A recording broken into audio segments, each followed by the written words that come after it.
What is your definition of success? How do you even come up with one in the first place? And how can you reach your unique potential?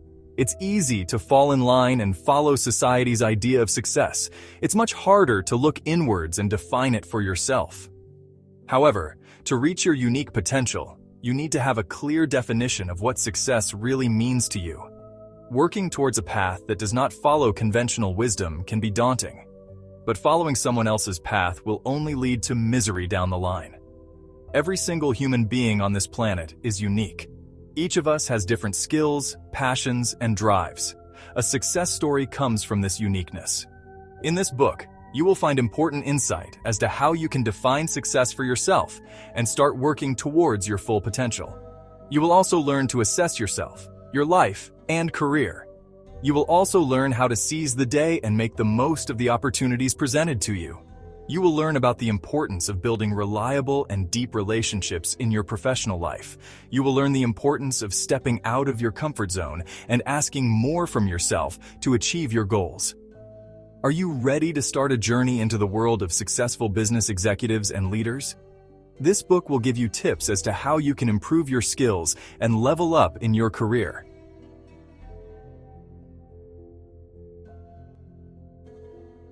Being successful has to be more than a combination of things that society, family, and friends expect you to do.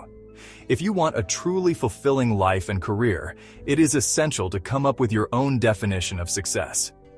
Conventional norms teach us a lot of things, but no one is conventional. You can't generalize your life to other people's standards.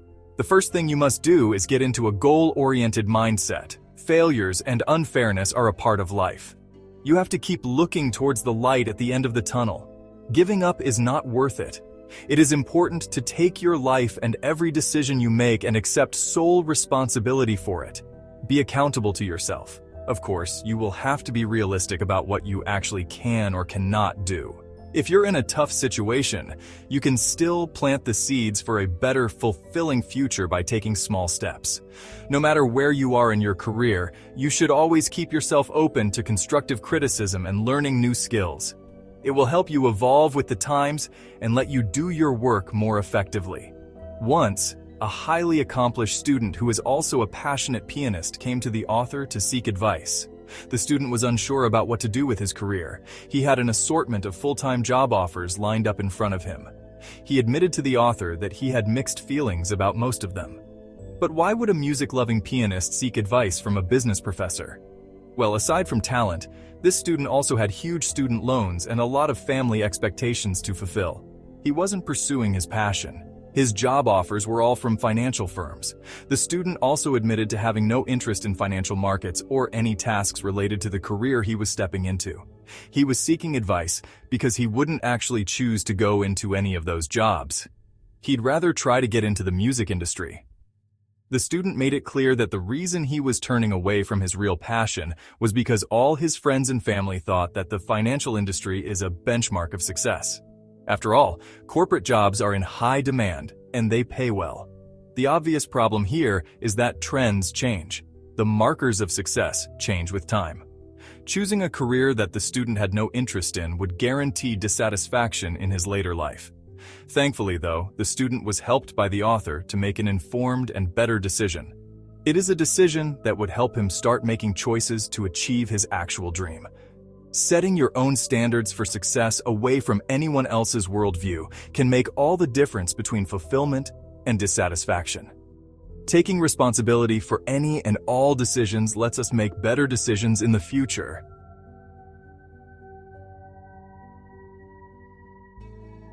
It's easy to observe and criticize other people's actions and flaws. It's harder to look inward and assess yourself. Admitting that you have weaknesses takes strength and commitment. Other people's feedback is also important, but make sure that you play an active role in it. You don't have to be absolutely perfect to move towards your goals.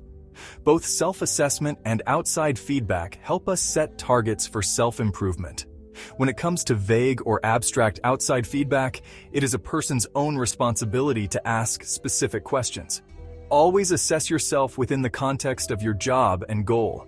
It isn't productive to be a casual runner and compare yourself to an Olympic player.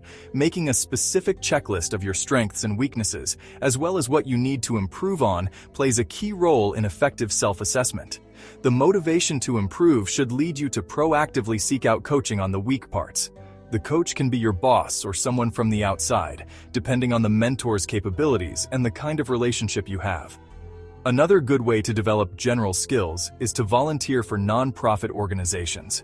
You must take the lead in your own self-assessment, improvement, and pursuit of specific goals. A frustrated young product manager once expressed annoyance with his boss. He felt like his work wasn't being fairly recognized. When asked about his strengths, the young manager spoke of his analytical skills as well as hard work and dependability. But when asked about his weakness, he was confused. He didn't know what to say because no one had any problems with his work, and he had never thought about it.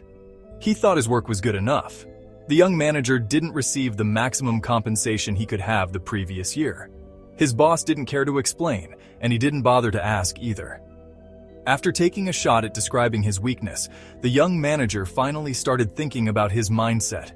He was expecting the company to do the job of telling his deficiencies to him. He never thought of playing an active role in his own self-assessment. The young manager never thought of asking specific questions to get specific answers. He never took responsibility for identifying and working on his weaknesses and strengths. He never got the opportunity to improve his skills and move up in the organization. It's essential to actively work on your specific skills and strengths in order to succeed.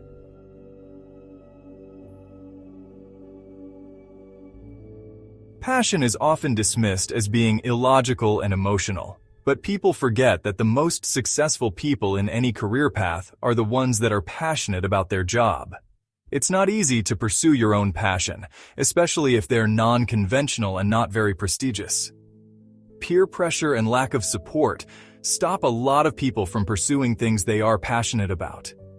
They think that they can do something else that is more profitable now and pursue their passions later in life. This is a flawed way to think because, without passion, your career is bound to plateau at some point. Pushing yourself to do something you don't like for years upon years can cause you to burn out. It's better to make practical choices based on your passion earlier in your career than afterward. If you can't do it now, it will be harder and less practical to switch later. But how can we find out what we're really passionate about? Think of a time in the past when you loved what you were doing. Write down every characteristic of the situation and the environment, along with the tasks you were performing. This is you being passionate and being your best self. Another way is to think in hypotheticals. For example, what would I be doing if I knew I was going to die in a few years? Would I continue down the same path or pursue something else? You have to be brave, daring, and motivated in order to pursue your dreams. Doctors often go into their jobs to help people and ease their suffering. It takes hard work, commitment, and passion to get there. Once, a doctor in a Midwestern town started working in a private practice with a partnership with several other doctors. It was wonderful for decades. The doctor loved interacting with his patients and helping them with their problems.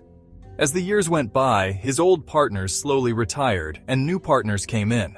Eventually, he was the senior doctor at the private practice. During these years, the administrative tasks grew as new policies came into effect, and the economy was changed. The doctor had to work more for less pay. He was annoyed and frustrated with his career. He even considered leaving the private practice and working for a big pharmaceutical company to help market its products. What happened? Was he more passionate about marketing medicines now? No. The doctor realized that professionally he still loved working with patients. His position as a senior doctor had burdened him with so much administrative work that he lost sight of his passion, and he started hating his job. The doctor finally figured out a way to redelegate some administrative tasks to his colleagues so that he would have more time with his patients. The trade-off was worth it. It's essential to recognize your passions and not lose sight of them to have a successful and fulfilling career.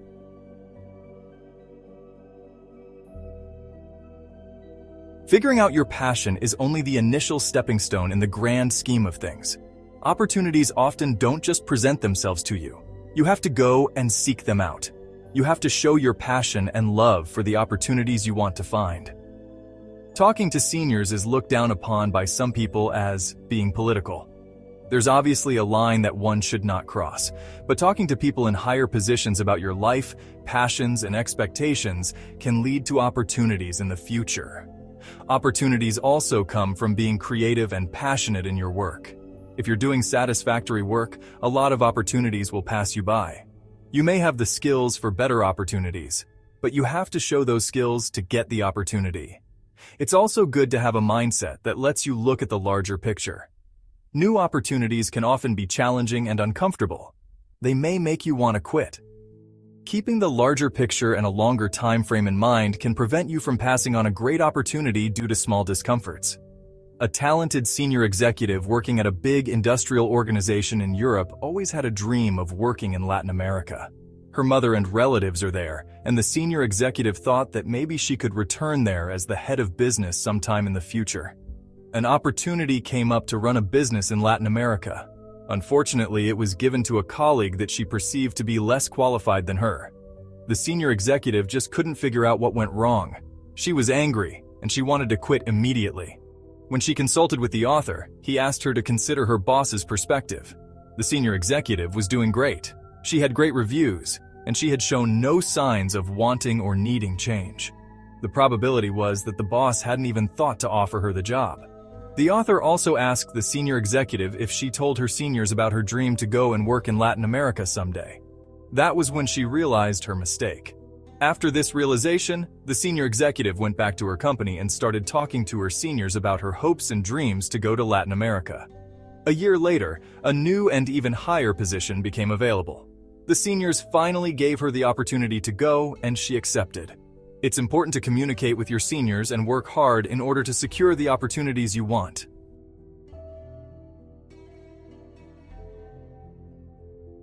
Moving up in an organization requires more than being great at the work assigned to you. Moving up requires making waves and showing leadership skills. It's about taking risks and speaking up. It's about standing out from the passive crowd of employees. It takes having an ownership mindset. Essentially, you need to broaden your job description. Go a little more overboard with the things you do for the company. This will show off skill sets that may be required for a higher position. This can also help you strengthen some weaknesses and brush up on your strengths. The tips above don't mean working overtime without compensation or running yourself to the ground at your senior's every request. It means doing things that aren't actually in your job description, but show off certain skill sets. For example, helping or coaching your juniors shows leadership skills. Organizational leaders often have to do a diverse type of work. Having an ownership mindset is all about putting yourself in a leader's or a decision-maker's shoes. It's about making advances through each and every aspect of your career. Leaders must have deep-set convictions that guide their actions.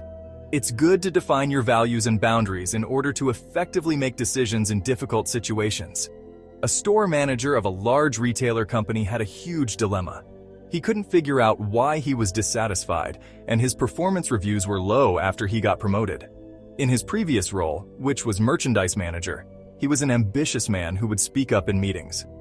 Often he would go against what his senior said, and he would share his own ideas. His ideas didn't always go well, but his drive and character were on display for his seniors to see.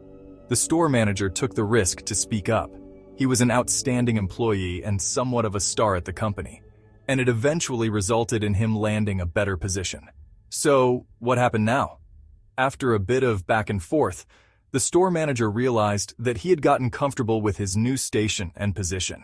He obviously wanted to do better and move up, but the risks now seemed greater as he had more to lose. As he became a decision maker, he now experienced more worries about his moves. So, the store manager stopped speaking up and taking risks. He would agree and nod along with his new bosses. He started playing it safe. This resulted in a decline in his job performance and work satisfaction. It's important to take calculated risks in order to move up and grow beyond the box of your narrow job description. It takes conviction and strong values to make decisions that no one else would make.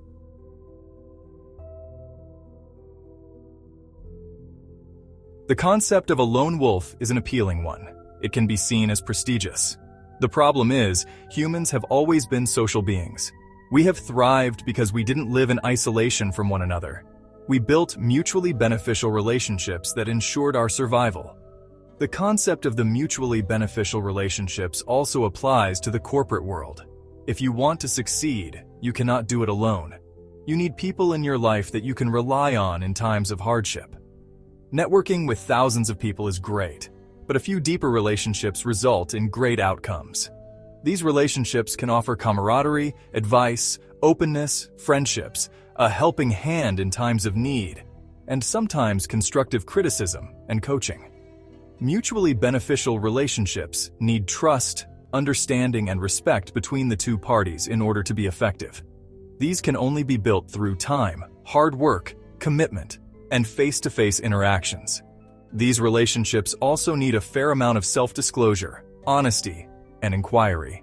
It's also important to maintain a balance between the relationships you have inside and outside your work. Choosing one over the other can be severely harmful to one's career and mental health. A CEO at a small company believed that he had a great relationship with his direct subordinates. He liked them and he liked working with them. He believed they liked him back too. However, the CEO did have one complaint. They wouldn't go to him with critical problems on time.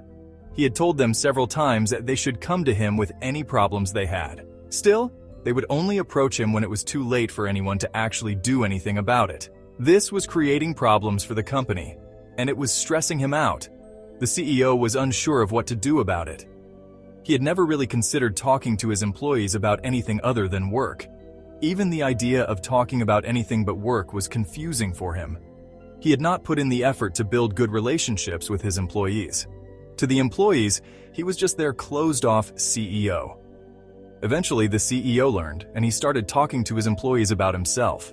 He self-disclosed and humanized himself in front of them. This led to greater understanding on both sides, and eventually a better outcome for the company itself. It's important to develop good relationships, as the experience can also provide you with skills that can be essential in all aspects of your job. They may help you become a better leader, gain and retain valuable clients, identify and meet your clients' needs, etc.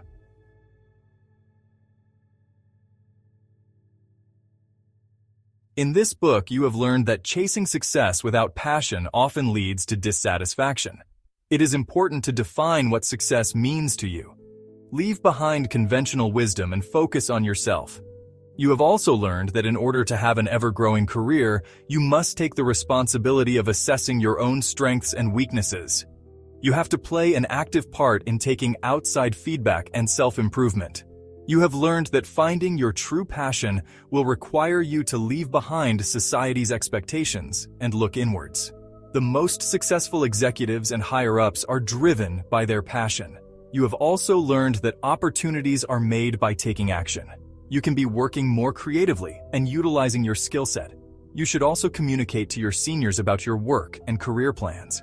You have learned that to move up in an organization, you need to be more than a nodding head. You need to show leadership skills by taking up work that is not in your job description. Voicing out your opinions and having conviction will also get you positive recognition. And finally, you have learned the importance of building deep, reliable relationships in every aspect of your professional life. These relationships can not only help in times of hardship, but also help you succeed. There is nothing to stop you from achieving your goals and dreams. It's now time for you to dare to be a dreamer, a leader, and a decision maker. If you enjoyed this video, don't forget to subscribe, like, and share for more content on unlocking your unique potential.